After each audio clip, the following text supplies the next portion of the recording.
A toddler alone in the busy mall, the crowded weekend scene at Westfield Mall parted around a wobbling figure. A curly-haired toddler wandering completely alone among distracted shoppers. Officer Parker approached cautiously, crouching to the child's level to inquire about her parents. The little girl's response was just 3 words long. His hand moved to his radio before she even finished speaking. If you'd like to hear more stories like this, consider subscribing and turning on notifications. The mall was packed that Saturday afternoon, with bodies moving in every direction as the weekend shopping frenzy reached its peak at Westfield Mall.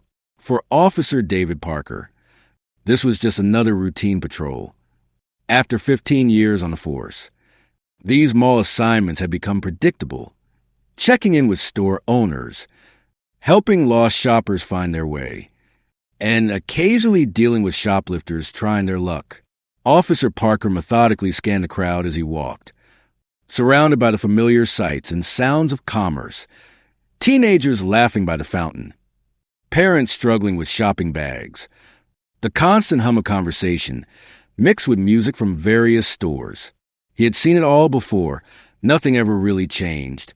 As he passed the bustling food court, something unusual caught his trained eye. Against the orderly chaos of human traffic, a small figure moved in an erratic pattern, where everyone else had purpose and direction. This tiny form wobbled unsteadily, invisible to the adults rushing past. A little girl barely reaching the waist of the shoppers around her, navigating the crowd completely alone. Officer Parker immediately altered his course. Years of experience told him something wasn't right. No parent would let a child this young wander freely in such a crowded place. The little girl couldn't have been more than 2 years old.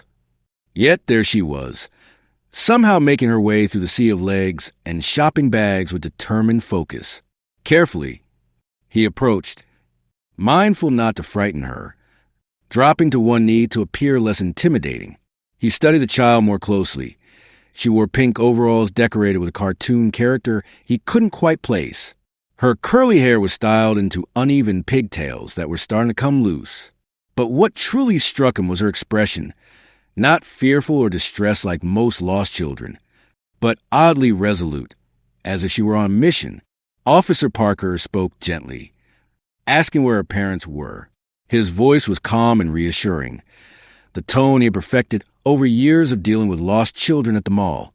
Usually, this question would trigger tears or confusion, but not this time.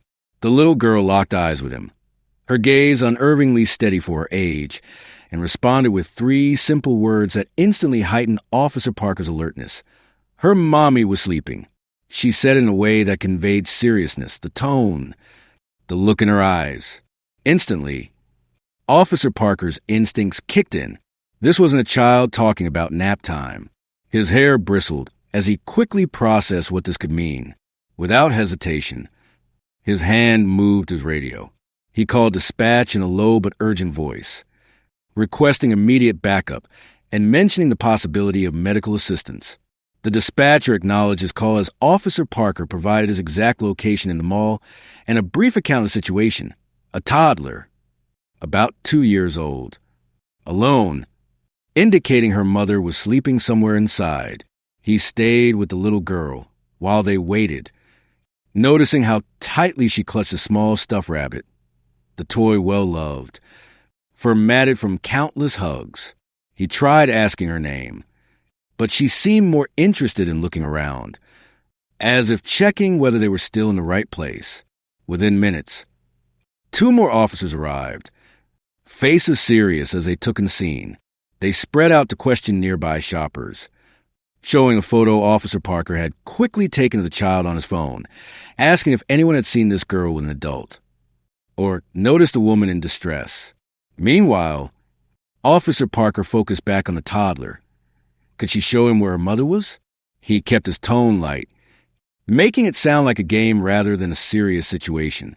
The little girl nodded, her pigtails bouncing as she moved without hesitation, with surprisingly purposeful steps. She led him through the busy mall, past colorful storefronts, groups of teenagers, strollers, and shopping bags. The child never hesitated. Even as they moved away from the main shopping area toward a quieter section, she guided him directly to the back hallway where the restrooms were located. The corridor was quieter here, away from the bustle. She stopped outside the women's restroom, pointing insistently. Her mommy was in there, she indicated. Officer Parker immediately understood the situation. He couldn't go inside himself, but it could be an emergency. Spotting a nearby female security guard, he quickly explained. She nodded understanding and entered the restroom. Less than a minute later, her voice crackled urgently over Officer Parker's radio. Her tone alone told him everything. She had found a woman unconscious in the last stall and was requesting paramedics immediately. The next few minutes played out in controlled chaos.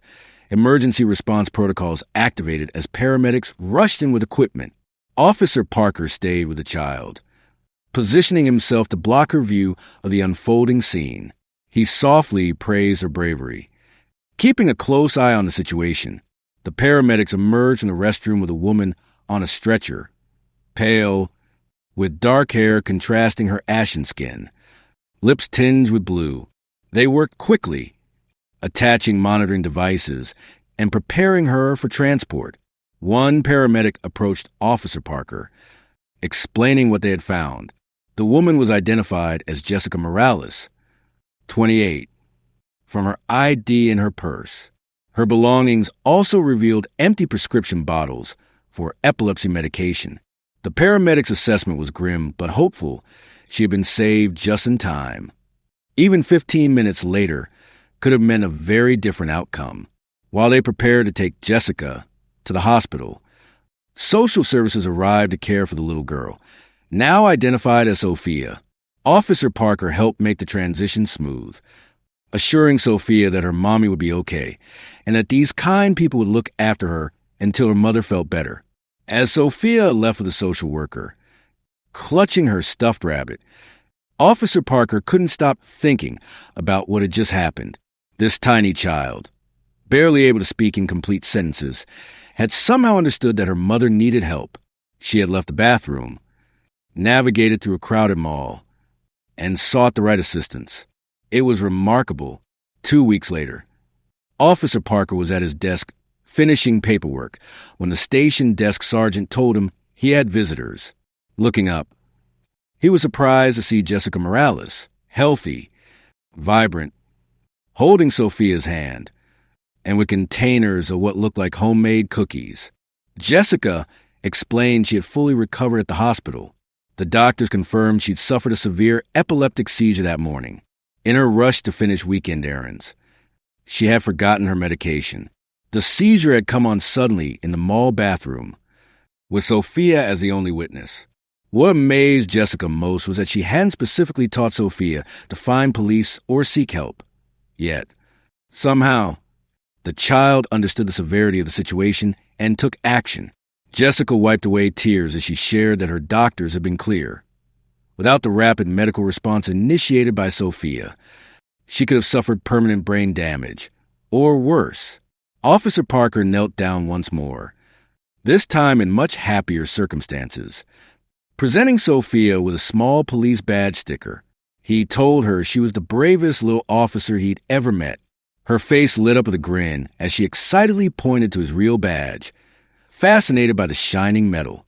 The story of Sophia's heroism spread through the police department and eventually made its way to the local news. What began as 3 simple words from a toddler had set in motion a chain of events that saved her mother's life. It served as a powerful reminder that heroes aren't always the ones we expect.